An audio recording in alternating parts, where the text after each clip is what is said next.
Gazette du Togo, une vision sur l'actualité togolaise et sur le monde. Eh bien, chers invités, bonjour. Bonjour à vous, Ildefonse Akpaki. Bonjour Elie et bonjour à tous ceux qui nous écoutent. Eh bien, merci d'accepter notre invitation malgré le retard accusé. Primus Guénou, bonjour. Bonjour, je m'excuse plus longtemps. C'est moi qui ai en retard.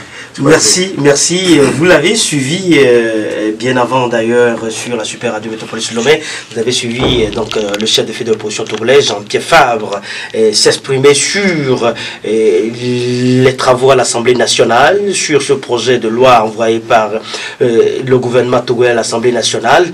Et Jean-Pierre Fabre dit non et donc à ce projet de loi et réitère donc leur réclamation qui est donc le retour à la Constitution de 1992. Ildefonse Akpaki, n'est-ce pas rater l'opportunité offerte par le gouvernement togolais par le pouvoir de Lomé II pour faire les réformes? Je ne voudrais pas m'appesantir sur les propos du chef de file de l'opposition, mais en tant que journaliste, ayant vu depuis le 19 août dernier, ayant vu ce qui s'est passé le 6 et le 7 septembre dernier, je dirais que c'est le peuple souverain togolais qui s'est exprimé. Et je ne voulais pas faire le jeu de dire que les politiques veulent ceci à travers le chef de file de l'opposition que nous venons d'écouter. Mais je crois que c'est simple comme une lettre à la poste qu'on ramène la Constitution de 1992, que le peuple togolais unanimement, dans sa grande majorité, a voté et qui a été tripatouillé par une assemblée monocolore. Alors, on ne demande pas grand-chose. Parce que si, en 2005, en l'espace de 30 minutes, on a pu modifier la Constitution togolaise à sa guise, malgré que l'article 144, alinéa 3, ne le recommande pas, si on a pu le faire, si tacitement ça s'est passé comme cela, on ne demande pas grand-chose. On demande juste le retour à la Constitution de 1992. Alors, moi, je ne me fonde pas sur les propos du chef de file de l'opposition, mais, comme je l'ai dit, je parle parce que j'ai vu des populations sortir du nord au sud, de l'est à l'ouest, dans les rues pour dire « nous voulons ». Ildefonse Akpaki, vous parlez de population. Des populations, est-ce que c'est le peuple? Vous savez, nous devons normalement écouter la voix des populations. Et la population, c'est le peuple. Vous savez, j'ai eu à visualiser avec grand plaisir tout ce qui s'est passé dans les grandes régions du Togo. Parce que la Gazette du Togo était sur le terrain, dans presque toutes les grandes villes. Moi, j'ai vu une marée humaine partout. Et je me suis dit, on ne l'a jamais eu comme ça au Togo. C'est le peuple qui a parlé. Respectons le peuple. Eh bien, vous dites c'est le peuple qui a parlé. Primus Guénou, le peuple est devenu donc un alibi politique. À l'UNIR, on parle du peuple qui est derrière Fonia Singbe pour le soutenir dans sa démarche de faire les réformes politiques. Au niveau de l'opposition, on parle également au nom du peuple. Et finalement, de quel peuple parlerait-il? Non, je reprends ce que j'avais dit. Que la classe politique togolaise, dans son ensemble, nous prend en otage. Parce que... Prend en otage le peuple togolais. Tout le peuple togolais. Pourquoi? D'abord, dans la République, toutes les institutions de l'État, de la République, sont installées au nom du peuple. Même le juge au tribunal, quand il donne un jugement, comment est-ce qu'il commence? Au nom du peuple. Vous voyez? Donc, la République, la res publica, oui, la chose publique, comme une forme de l'État, part du peuple. Parce que quand on prenait l'histoire romaine, elle a eu toutes les formes de gouvernance.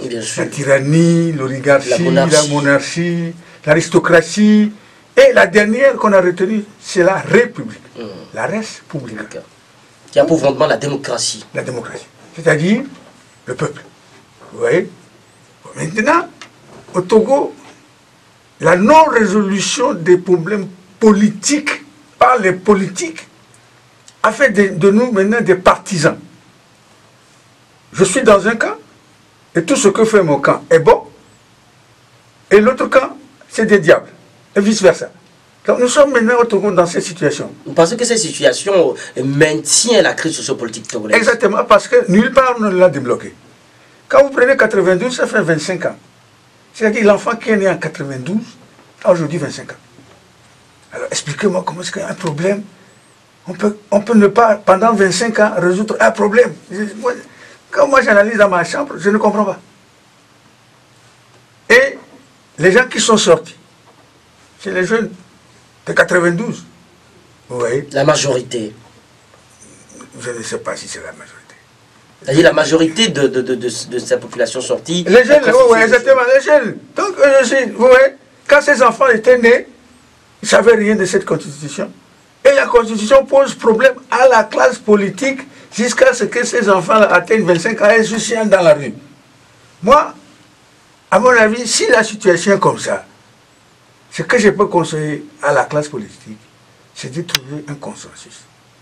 C'est de ce consensus, parce que, bien sûr, dont parle l'UNI. Je vous explique. Allez-y. Ce que nous avons en commun, c'est le Togo. Donc, chacun de nous ici peut souhaiter un Togo à sa manière. Vous voyez, vous-même, mon collègue Akbaki, moi-même. Chacun a une vision de ce Togo. De ce Togo. Et l'expression de ce Togo, dans le jeu démocratique, c'est les partis qui les expriment. Bien sûr. Et quand vous êtes au Togo, vous vous rendez compte que les partis n'arrivent pas à harmoniser leur vision du Togo. Et cela crée des tensions qu'on ne résout pas. Vous voyez? Bon, le gouvernement lui-même aurait pu nous éviter ça en envoyant, ça fait le président Faure dans son 3e mandat, s'ils avaient envoyé ça au Parlement, je ne crois pas qu'aujourd'hui on serait dans une situation d'urgence. Or, l'urgence aussi ne crée pas, vous voyez, c'est ça le drame, le consensus. C'est-à-dire le consensus, c'est là où j'aime les anglo-saxons. Dans cette situation, ils doivent se demander qu'est-ce qu'il faut faire et trouver le minimum, pas le maximum. Le minimum, quel est le minimum de solutions qu'on peut apporter au peuple? C'est moi mon avis. Bon. Eh bien, Ildefonse Akbaki, l'opposition a réussi donc à obliger l'Assemblée nationale à adopter un nouvel ordre du jour, parce qu'au départ, l'ordre du jour portait sur, de la session portait sur le budget de l'État. Désormais, on va donc parler de ces réformes. Bien sûr, bien que l'article 110 du règlement intérieur de l'Assemblée nationale n'autorise pas qu'on aille donc à des réformes ou aux révisions constitutionnelles avec ou dans cette situation. Lorsque je parcours un tout petit peu l'histoire du Togo, je me rends compte que les premiers dirigeants de ce pays ont toujours fauté sur la ligne. Vous avez cité tout à l'heure l'article 110 du règlement intérieur de l'Assemblée nationale. Est-ce que en février 2005, on s'est souvenu de cet article-là? Qu'est-ce qu'on a fait? Vous savez que les faits rattrapent toujours. Hein? Si ça a été possible en 2005 et on a pu tripatouiller, ou comme mon ami Rodrigue Karigo a l'habitude de le dire, sodomiser la constitution togolaise, moi je me dis que on pouvait le faire. On peut le faire. Parce que je me fonde encore sur tout ce que j'ai vu depuis le 19 août jusqu'au 7 septembre, la dernière fois, où la rue a parlé, où le peuple debout dit, nous voulons qu'on retourne à la Constitution de 1992. Monsieur Guénon, tout à l'heure, quand il parlait, il a fait sortir un mot, consensus. Aujourd'hui, galvaudé par les dirigeants togolais, là, je pèse très bien mes mots. Pourquoi galvaudé? Galvaudé parce que la politique de la fuite en avant que le régime togolais a toujours utilisé rattrape aujourd'hui. Il était question d'un projet de loi du gouvernement togolais sous Atem Aoumezounou, qui sont ceux qui ont rejeté ce projet de loi-là. Ce sont les députés unis. Parce que l'opposition parlementaire exigeait l'application de ce projet de loi, notamment l'article portant sur la limitation du mandat, des mandats présidentiels avec effet immédiat.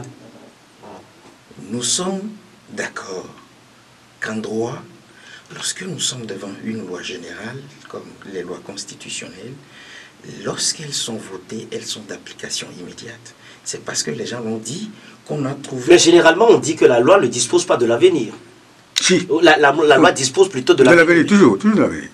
Dans certains cas, avec la loi la plus douce, lorsque nous sommes au pénal, ou bien avec des dérogations. Mais quand on est en face d'une loi générale, elle est d'application immédiate. Nous avons expliqué aux gens qu'en 2002... L'interprétation de cette disposition de la rétroactivité devient compliquée. En 2002, feu le général Yadémoa, qui était élu sur la base de la Constitution de 1992, s'est présenté en 93, en 98, et l'article 59, qui aujourd'hui est l'épine dorsale de la crise politique. Vous reconnaissez quand même que c'est l'épine dorsale de cette crise? Oui, on a sauté le verrou du mandat, et qu'est-ce qu'on a dit? On a modifié. Alors que l'article disait, en aucun cas, nul ne peut faire plus de 2 mandats. Donc on a sauté le verrou. Et on a laissé maintenant le champ libre. Mais aujourd'hui... Juridiquement, ils avaient le droit. Aujourd'hui, je peux faire cette tautologie. Lorsque la loi a été votée en 2002, elle est entrée en application immédiatement en 2003, puisque si ma mémoire est bonne, le général Yadémoa s'est encore présenté en 2003. Et c'est au cours de son troisième mandat. Ça, c'est évident quand même. Voilà pourquoi je vous dis que c'est parce que les gens l'ont exprimé. Or, dans la réalité, même si on ne le dit pas, une loi générale, une loi constitutionnelle est d'application immédiate. Alors, j'en viens par rapport au consensus.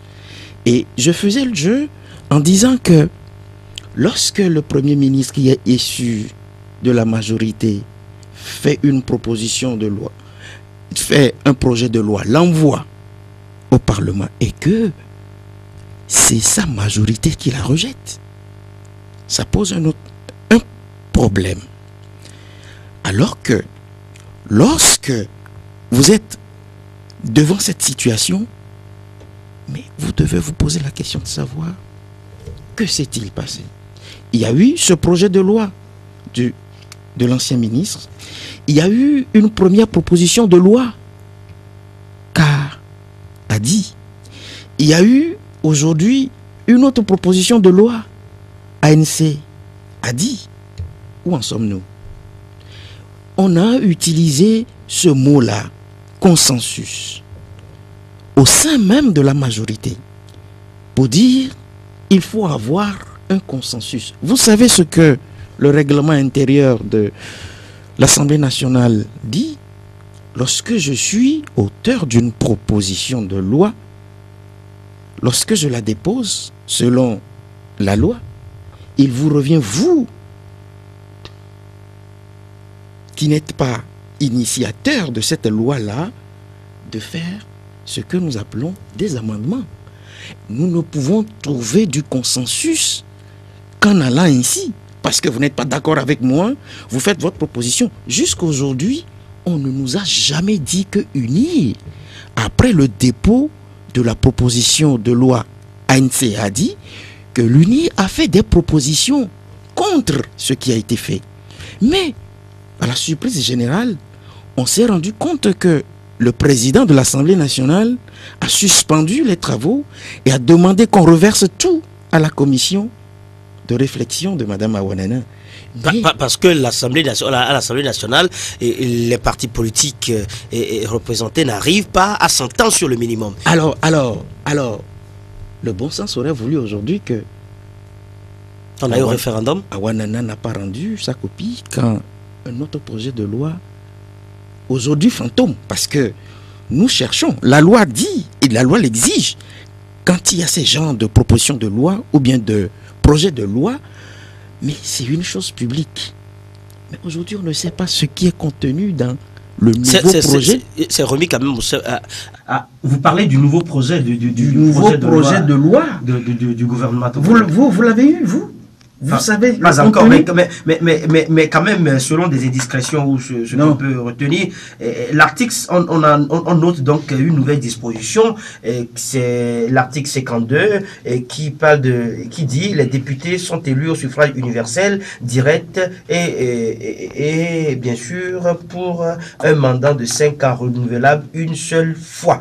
Et ça, c'est avant de revenir donc à l'interprétation de cette nouvelle disposition, qui serait contenu dans le projet de loi du gouvernement togolais.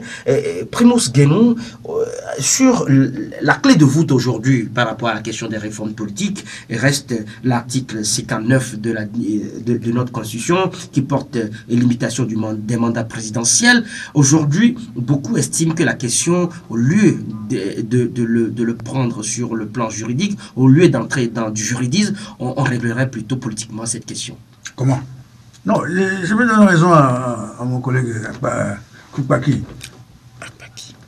Akpaki, pardon.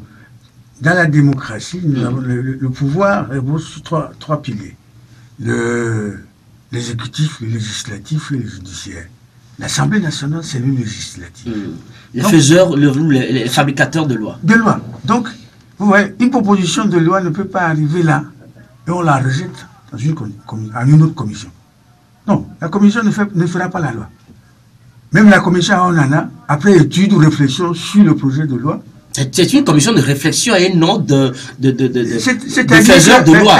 Ça va revenir encore à l'Assemblée. Bien sûr. Vous voyez, donc c'est comme il a dit, c'est une fuite à comme le débat n'arrive pas, on n'arrive pas à trouver des solutions idoines.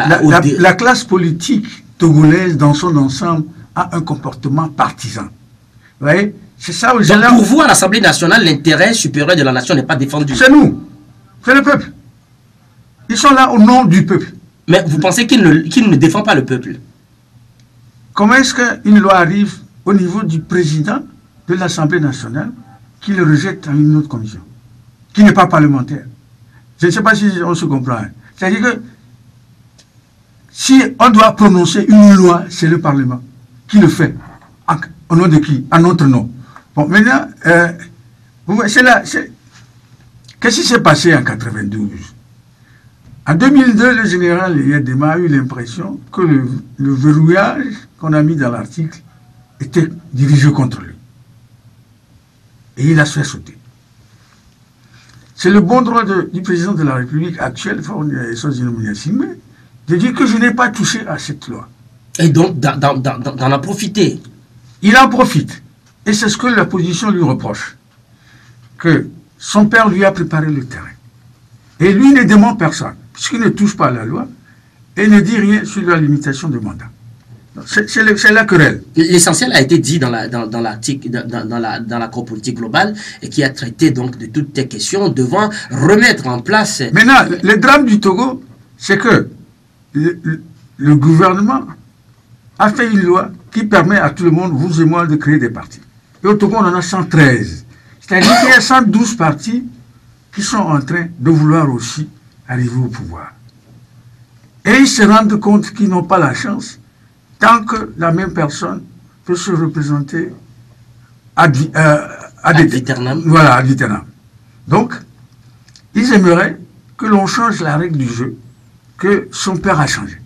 Et c'est là où tout est bloqué.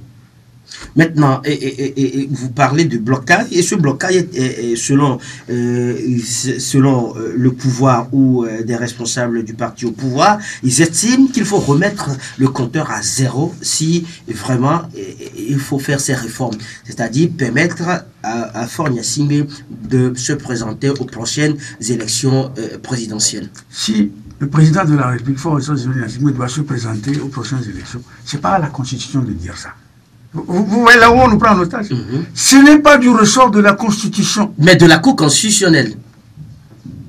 Qui autorise les candidatures. Qui autorise les candidatures. Mais on oublie que c'est d'abord il y a la loi organique qui organise les élections. Bien sûr.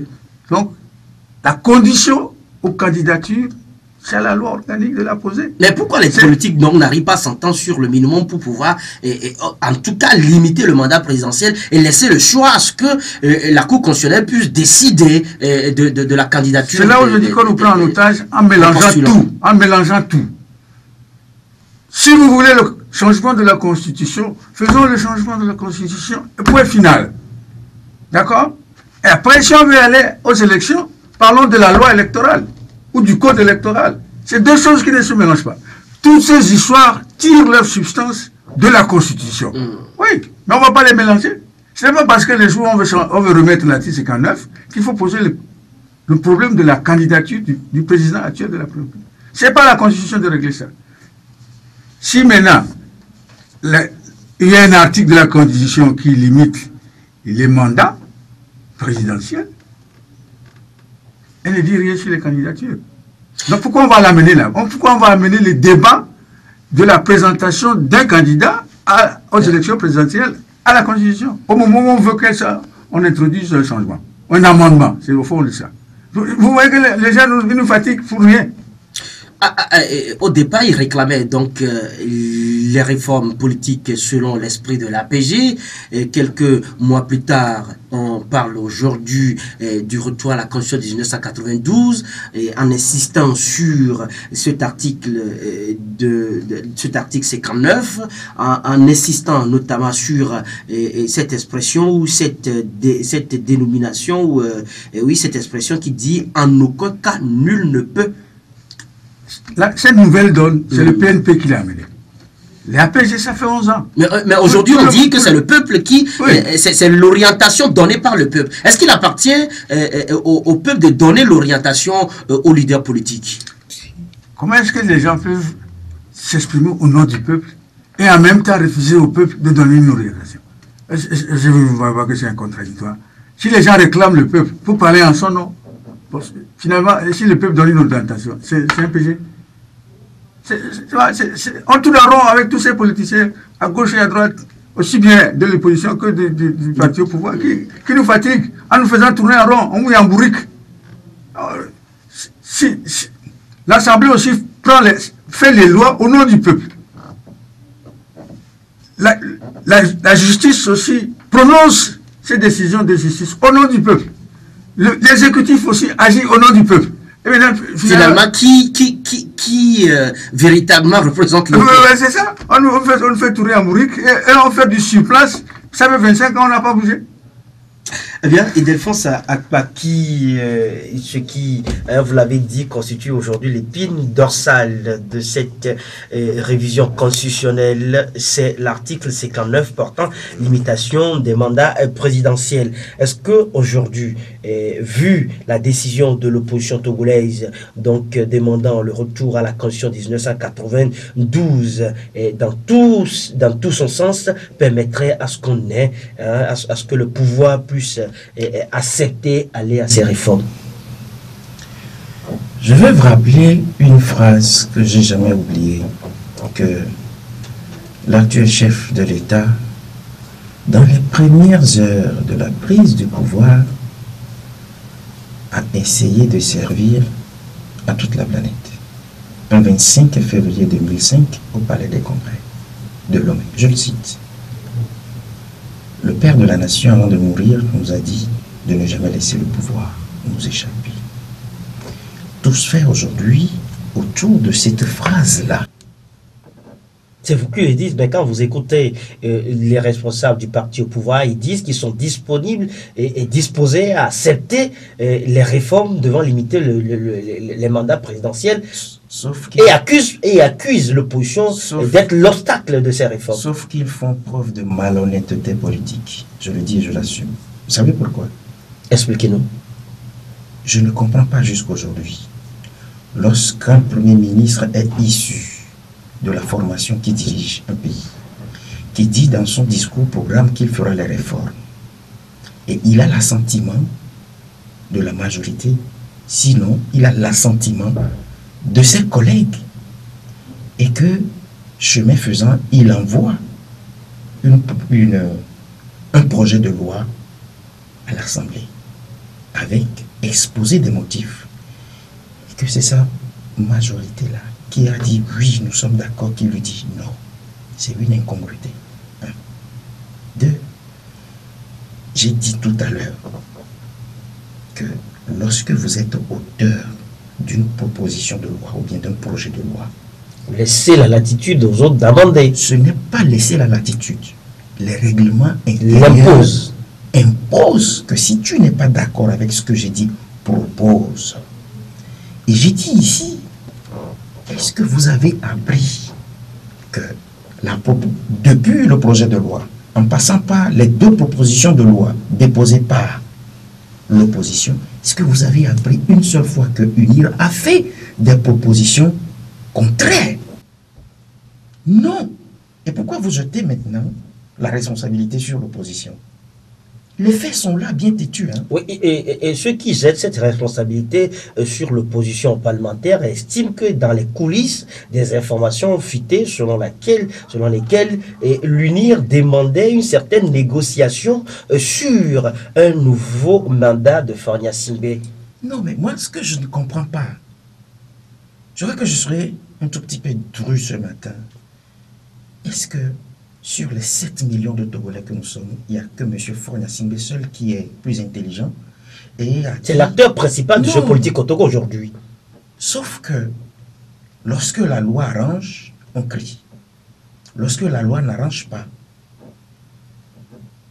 Mais il défend sa paquet à l'époque. Excusez-moi. À l'époque, Maître Yanvi à Goïbo, du car, ou je voudrais dire le car, et au but de M. Agbeome Kodjo, et certains partis politiques s'inscrivaient dans la même logique. Si c'est le sacrifice à faire, un nouveau mandat à Fornia Simbé pour obtenir ces réformes, faisons ce sacrifice, disait-il.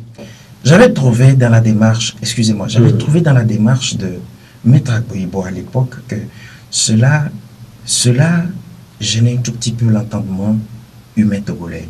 Parce que la proposition de Maître Agboibo à l'époque, c'était de comptabiliser le mandat présidentiel de M. Faure à partir de 2010.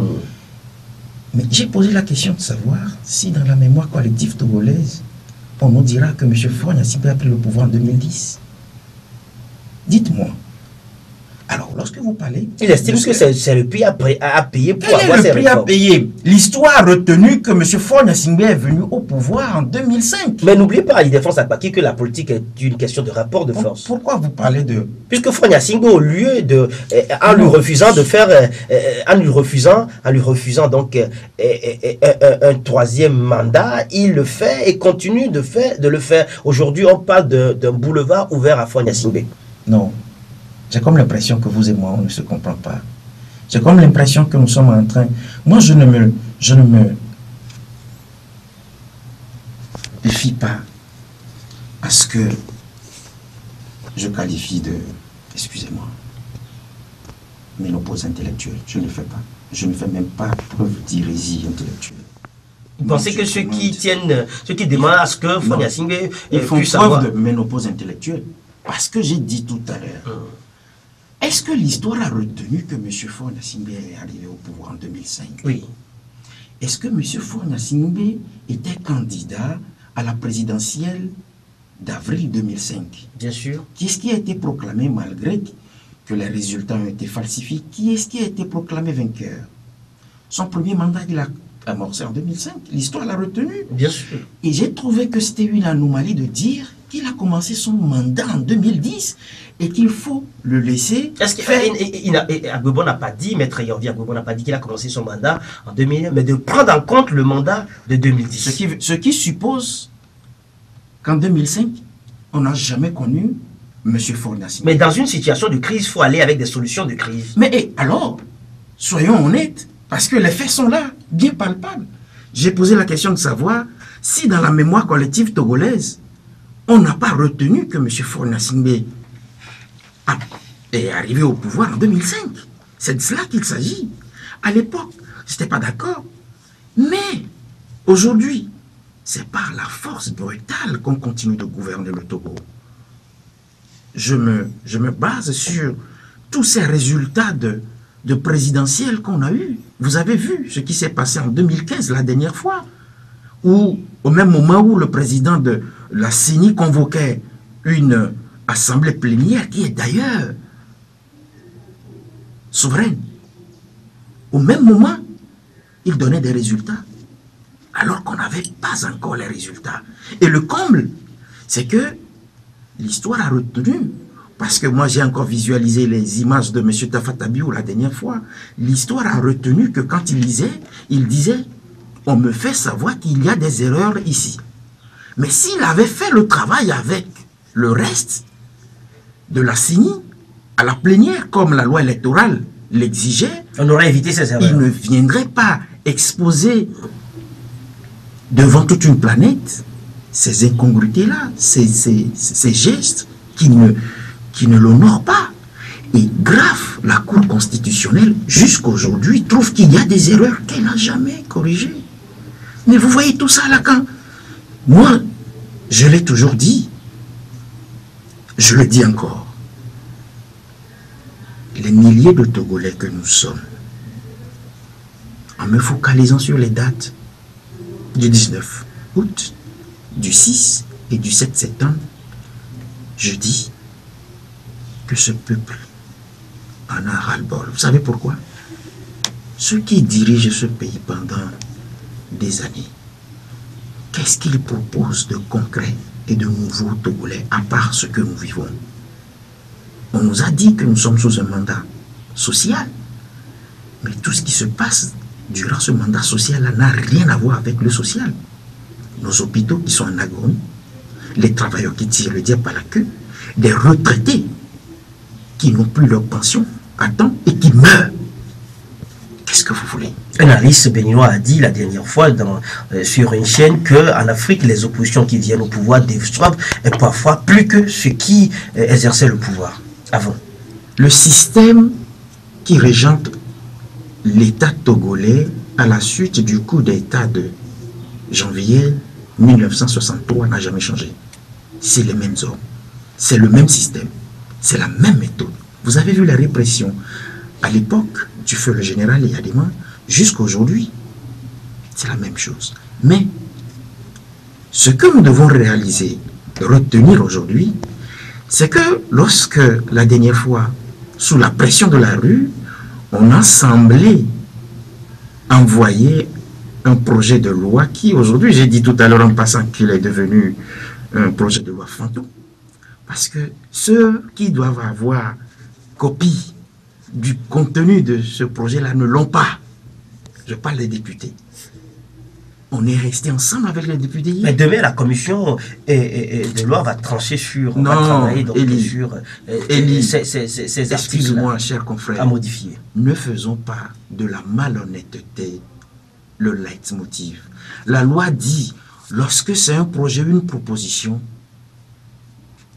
tout ça là tombe dans le domaine public.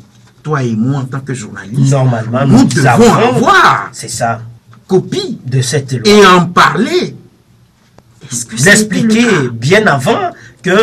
Mais est-ce que ça a été le cas? Mais c'est de cela qu'il s'agit aujourd'hui.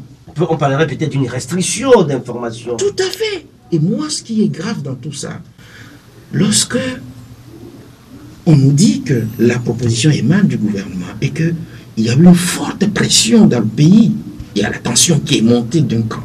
Et jusqu'à aujourd'hui, le chef de l'État ne parle pas pour apaiser. Moi, je dis que c'est un peu bizarre parce qu'un chef de famille, lorsque ça ne va pas dans sa famille, c'est lui qui prend les dispositions qui s'imposent. Celui qui a le plus, celui à qui la loi fondamentale a donné le droit de parler au nom du peuple togolais souverain, c'est celui qui a juré sur la constitution togolaise. Surtout lorsque l'unité nationale est menacée. Aujourd'hui, c'est Fonia Simbe. Mais qu'est-ce qu'il attend? Moi, j'ai vu des chefs d'État, des présidents dans certains pays politiquement civilisés, lorsque ce genre de situation se crée, elle est la première personne à dire basta, allons doucement, allons doucement. La loi donne cette possibilité au chef de l'État, concurremment avec l'Assemblée nationale, de convoquer une section extraordinaire Pour traiter de la question de à lui de dire aux députés, vous savez, la nation togolaise, ça chauffe dedans, mais prenez votre responsabilité, c'est ce que moi je vous demande de faire pour apaiser les tensions. Mais quand ça ne se fait pas comme ça, il est complice de la situation que nous vivons. Eh bien, et Primus Guénou, dans cette nouvelle loi ou dans ce projet de loi introduit par le gouvernement togolais à l'Assemblée nationale, il y a un article qui également devient la pomme de discorde. On parle de limitation des mandats électifs. L'article 52 dit les députés sont élus au suffrage universel direct et pour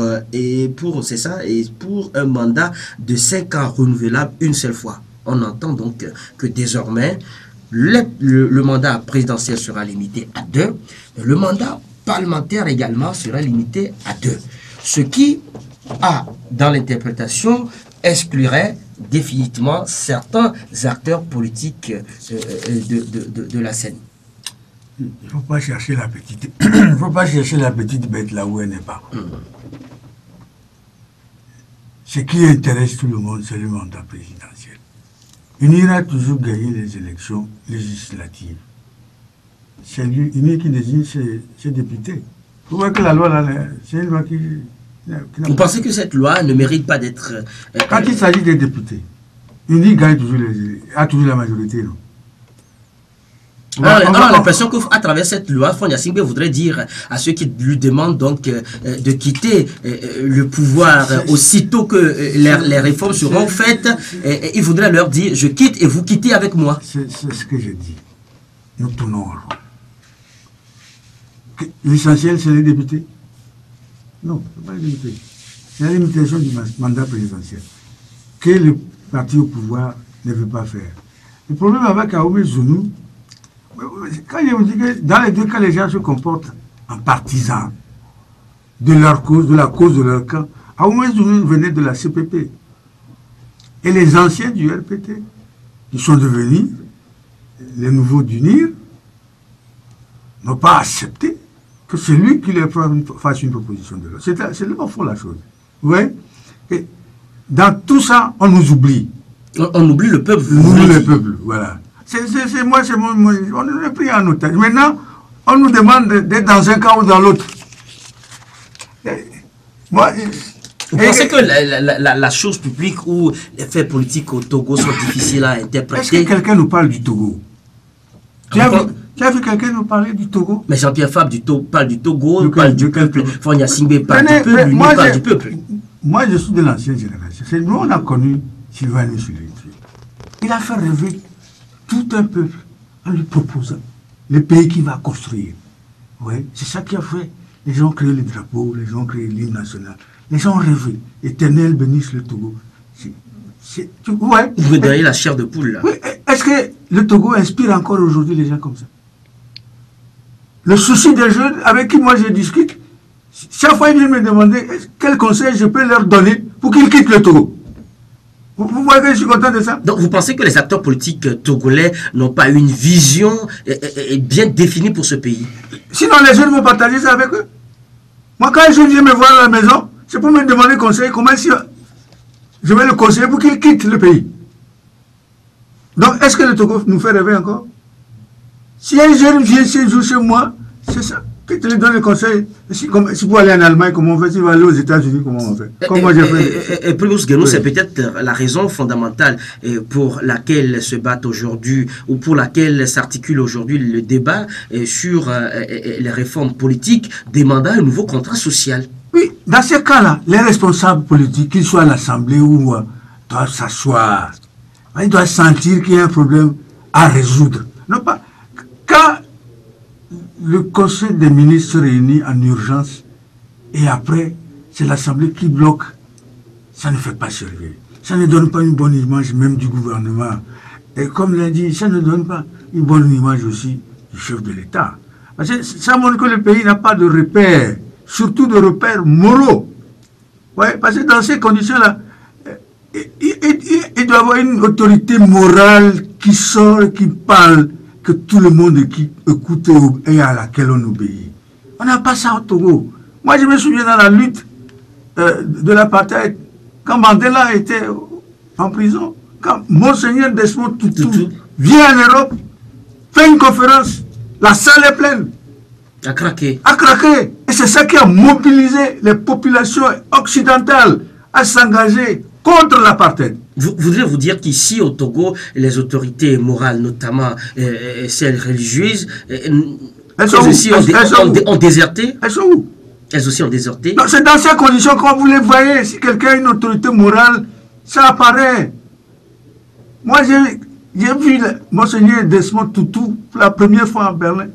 L'église était pleine à craquer.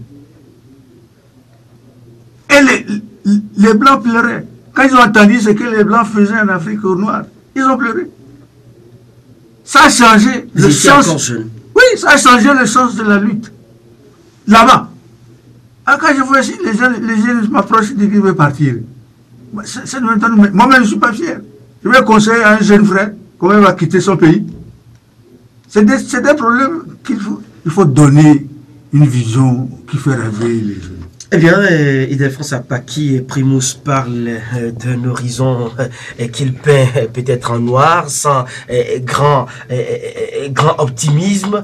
Et aujourd'hui, l'opposition demande le retour à la Constitution de 1992. Ma dernière question à vous est celle de savoir, est-ce que l'opposition a les moyens aujourd'hui de faire revenir ou de faire fléchir le gouvernement à aller au retour à la Constitution de 1992? Est-ce qu'on peut parler d'une certaine utopie? Je voudrais, avant de répondre à votre question, ajouter quelque chose à ce que M. Guénou a dit par rapport aux jeunes qui veulent partir, qui cherchent de l'Eldorado par force. Parce que le lendemain au Togo n'est pas prometteur. Le lendemain n'est pas prometteur. Et on a remarqué quoi? On a remarqué le chômage ambiant. J'ai toujours demandé à celui ou à ceux devant qui je me positionne des fois, lorsque nous parlons de la population togolaise, je leur ai dit, elle est majoritairement jeune. Maintenant, qu'est-ce qu'on fait à cette jeunesse-là qui, hier, est bien malmenée dans la boue? J'ai fait allusion tout à l'heure au mandat social. Qu'est-ce que le pouvoir togolais met dans social? On ne sait pas. Mais j'ai pu remarquer que depuis qu'on a commencé par nous parler du mandat social, c'est la jeunesse qui paie le lourd tribut. Vous avez vu le Wassem Gate. Avant le Wassem Gate, vous avez vu combien de jeunes ont été congédiés à Wassem, à Togoraï. La dernière fois, c'est LCF et New City. Sans oublier la sûreté. La sûreté. Maintenant, quel est l'avenir de cette jeunesse-là? Eh bien, revenons à ma dernière question à vous, très rapidement. Est-ce que l'opposition a les moyens de faire revenir la Constitution de 1992? Il y a tous les moyens. Lesquels? Qu'est-ce que la loi dit? Ceux qui ont modifié la constitution togolaise, comme l'adage le dit, c'est très simple. Eh bien, merci à vous, Ildefonse Akpaki. Je rappelle que vous êtes le directeur de publication du journal La Gazette du Togo, et La Gazette du Golfe plutôt, et également directeur du journal en ligne La Gazette du Togo.com. Cette émission, vous pouvez donc la retrouver sur le site lagazettedutogo.com. Merci également à vous, Primus Guénou, et doyen de la corporation, un grand aristocrate, comme je voudrais bien vous appeler. Merci d'avoir accepté le débat de toutes ces questions qui animent la vie politique du pays avec nous. Merci pour l'invitation. Eh bien, c'est la fin d'Actu Débat sur la 97.1. Merci de nous avoir suivis ici à Lomé partout ailleurs. Merci à Vicente Sokba pour la réalisation. Au micro, les Klingoka Dokanou, c'est bien moi. Au revoir et prenez très bien soin de vous. La vie est une chance, mieux une grâce. La Gazette du Togo, une vision sur l'actualité togolaise et sur le monde. Rejoignez-nous sur le www.lagazettedutogo.com ou sur nos comptes Facebook, Twitter et YouTube. Pour tout contact, écrivez à contact@lagazettedutogo.com ou appelez le 92 80 88 53. La Gazette du Togo, c'est l'information en continu. La Gazette du Togo, une vision sur l'actualité togolaise et sur le monde. Rejoignez-nous sur le www.